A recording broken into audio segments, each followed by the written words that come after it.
नमस्कार। स्वागत है आपका सुनी अनसुनी कहानियां में, जहां आध्यात्मिकता के रहस्य और प्राचीन ज्ञान की कहानियां जीवंत होती हैं। आज हम आपको सुनाने जा रहे हैं कुछ ऐसी बातें जो आपके मन और आत्मा को हिला देंगी।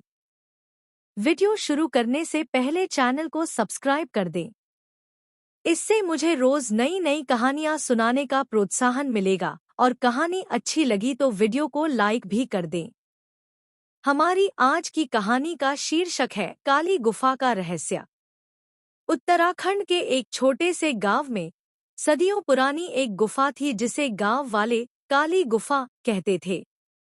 कहा जाता था कि उस गुफा में कोई आत्मा वास करती है जो हर पूर्णिमा की रात को जागृत होती है। बुजुर्गों की माने तो उस गुफा से कोई भी गया व्यक्ति लौटकर नहीं आया। गांव के लोग उस गुफा से दूर रहते थे, लेकिन आधुनिक समय में इन बातों को अंधविश्वास मानने वालों की कमी नहीं थी। ऐसा ही एक युवक था, अर्जुन, जो शहर से पढ़ाई पूरी कर गांव लौटा था। उसने गांव वालों की बातों को मजाक समझा और गुफा के रहस्य को जानने की ठान ली। एक पूर्णिमा की रात अर्जुन टॉर्च, कैमरा और खाने पीने का सामान लेकर गुफा की ओर निकल पड़ा। गुफा के पास पहुंचते ही उसे ठंडी हवा का झोंका लगा, जबकि चारों ओर हवा बिल्कुल शांत थी। गुफा के अंदर घुसते ही उसकी टॉर्च बार बार बंद होने लगी, लेकिन उसने हिम्मत नहीं हारी और आगे बढ़ता रहा। गुफा अंदर से बहुत लंबी थी। दीवारों पर अजीब अजीब चित्र बने थे, कुछ जानवरों जैसे, कुछ राक्षसों जैसे। कुछ कदम बाद उसे एक बड़ा सा पत्थर दिखा जिस पर संस्कृत में कुछ लिखा था, जागृत देव का ध्यान करो, अन्यथा मृत्यु निश्चित है। अर्जुन ने उस शिला की तस्वीर ली और आगे बढ़ा। तभी उसे लगा कि कोई उसके पीछे चल रहा है।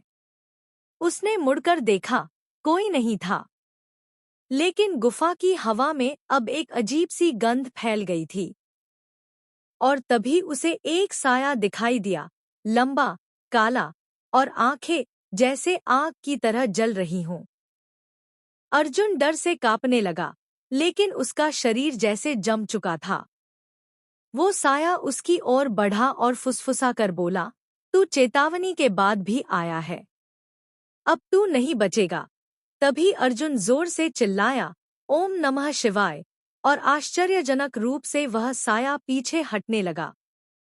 गुफा की दीवारों पर बनी मूर्तियां जैसे जीवित हो उठीं और साया गायब हो गया। अर्जुन बेहोश हो गया।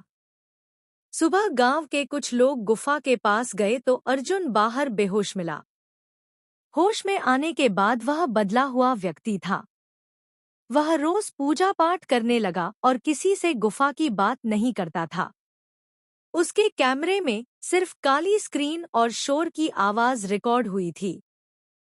लेकिन अर्जुन जानता था, वह कोई अंधविश्वास नहीं था, बल्कि उस गुफा में सचमुच कुछ रहस्यमयी शक्ति थी। आशा करती हूँ कि आपको ये रहस्य पसंद आई होंगे। ऐसी और कहानियां सुनने के लिए प्लीज मेरे साथ बने रहें।